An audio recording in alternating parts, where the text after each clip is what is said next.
Moses William, msemaji wa Pamba. Sisi kama klabu ya Pamba Jiji tuko kwenye maandalizi kuelekea kwenye michezo miwili dhidi ya JKT pamoja na KMC.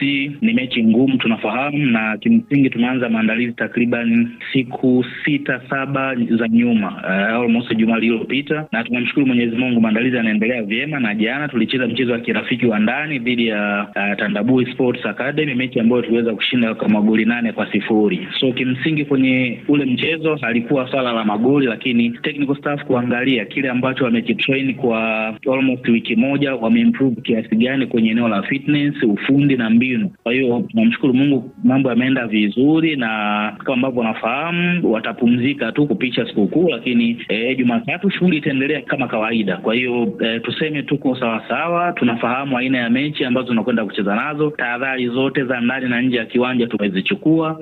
Mpango kazi kuelekea kwenye hizo mechi mbili, sisi kama idara ya habari nitakuja niwaambie Watanzania, wana Mwanza na mashabiki wa klabu ya Pamba tunakwendaje kwenye hizo mechi mbili na vitu vingine kama. Kwa kimsingi Msabaha tuko tayari kwa ajili ya kupigana hizo mechi mbili ambazo ziko mbele yetu. Timu ambazo tunakwenda kucheza nazo tunaziheshimu, lakini kihistoria na ukongwe wa timu, sisi ni timu kongwe na kubwa pengine kuliko hizo ambazo mmezungumza. Kwa tahadhari pekee ambayo tuko nayo ni kwa sababu tunacheza nazo ligi moja, kwa tunaziheshimu kwa sababu tunacheza nazo ligi moja, lakini kukaa na kusema tuna hofu, tunaziogopa, hapana. Yanabaki kuwa ni mambo ya kiufundi ambayo atayazungumza Kataraia Majeshi Minziro na benchi lake la ufundi, lakini sisi kama management tunaheshimu timu zote ambazo tuko nazo kwenye ligi, lakini kufikia hatua ya kusema sasa mechi hii tunakwenda kwa hofu kwa sababu ABC, hii sio timu ya namna hiyo. Haya, Pamba sio timu ya namna hiyo. Na kwenye ujumbe wametuandikia Tobias Cassian anasema ila ligi ya Tanzania bwana, mchungaji anafikiri kwa anamaanisha mfungaji bora ana goli 16, 10 penalti na 6 za mizengwe. 10 penalti, nani kafunga penalti? Nafikiri hapa sasa Chelsea sana penalti 5, hizo 5 kwa lakini pia labda tu alikuwa na no. Fact ni fact, wala hastaki nani.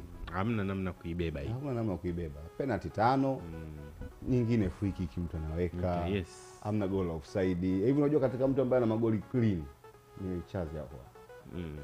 Hebu nikumbushe goli lipi ambalo sasa labda lipi kwa Chelsea wao ambalo lina misukosuko. Zile penalti. Mara nyingi anakuwa yuko mbali na goli. Magoli yale ya open play. Penalti yeye ndo asababishi penalti. Sasa si ndo wao wanahesabia kama penalti labda ilikuwa. Sasa hiyo penalti yeye kazi yake ameshapewa na refa ni convert. Hiyo haimuhusu. Hapo nenda. Kwa hiyo zile safu anazozihesabu huyu ni ngapi? Zile ambazo sio za penalti. Labda huyu anachukua zile free kick inabaki kama penalti. Mtu ambaye nadhani mtu ambaye ana clean kabisa. Prince Dube. Wewe. Ana penalti hata moja. Offside. Sijaona goli lake yote ambalo limewekwa katika msukosuko offside. Kuna lile moja la dadi. La nani? Kipa alikuwa ametoka. Kwa nakumbuka kipa alijitoa akawa kama sema beki, afu kuna beki wa mwisho. Prince akawa amemzidi pasi katika akawa second last. Ilikuwa na nani ile mechi ile? Nishakumbuka hiyo mechi. Nakumbuka. Sawa.